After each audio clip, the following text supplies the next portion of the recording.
Fantastic. All right. March Mammal Madness. March Mammal Madness. So, Morgan, you did it last year, right? Sure did. I certainly did. I had it posted right on my wall, right beside where I work. I just took it down a couple weeks ago, but. And you won a prize for having one of the best bracket selection methods, right? Morgan picked his species based on who had the coolest species of botflies. Oh, nice. Good work, Morgan. Yep.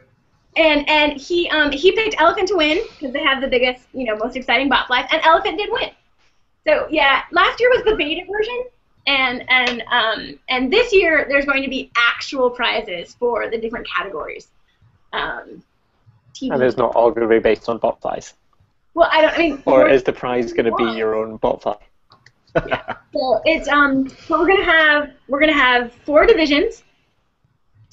We're gonna have marine mammals, social mammals, extinct mammals, and by extinct I mean like fossil mammals, and then we're gonna have hodgepodge because you need to have that one place where you can just put all of the weird things that don't fit into a general category.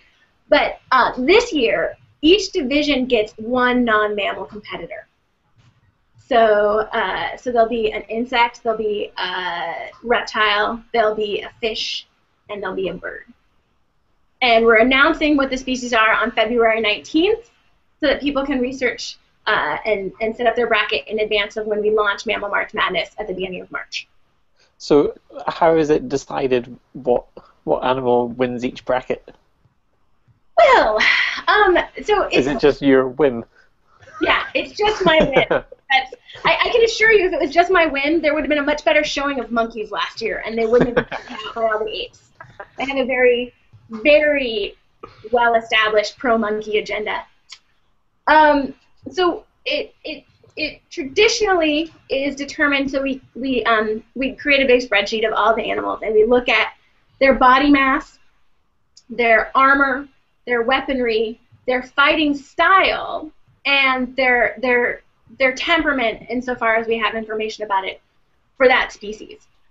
And then we compare it to the species that they're going to battle.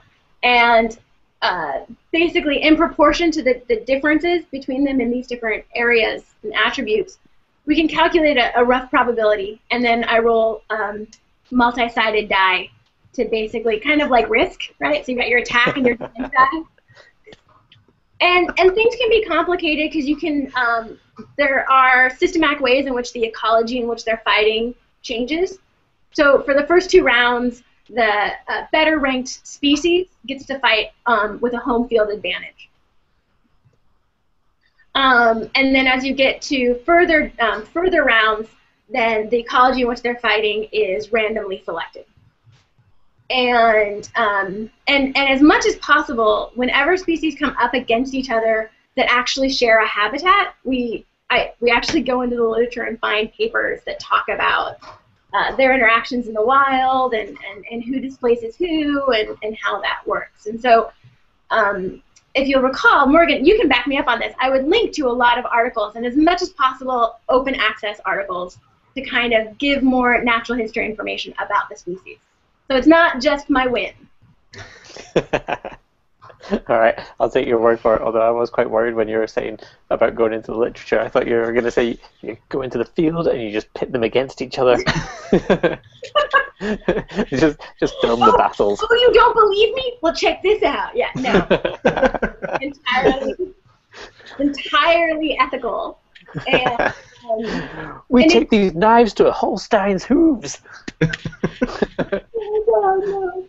So, and sometimes there are, I will be honest, I did manipulate 1 set of battles last year because I really wanted, it was in the first round, and I really wanted possum and armadillo to meet each other because they both would just curl up and lay on the ground, and I thought that'd be hilarious.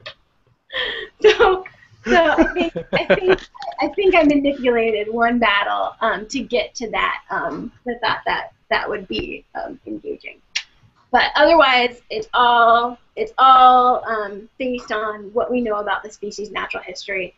And my bracket did terrible. Oh my God, my bracket was bad because I had the teams that I really wanted to go all the way, even though I knew they would never go all the way.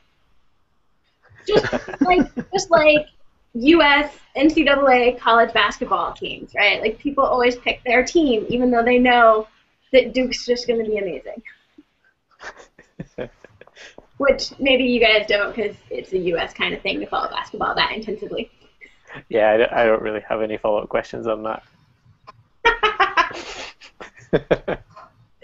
Yeah, well, it was pretty cool because last year we ended up having hundreds of people play, and people used it, like high school biology teachers, college biology teachers. They did it with their classes. They built lesson plans around it, and then lots of people did it with their kids at home. So I think this year we're gonna advertise it better. We're gonna have actual prizes, and we're gonna have guest experts that we bring in to talk about different species.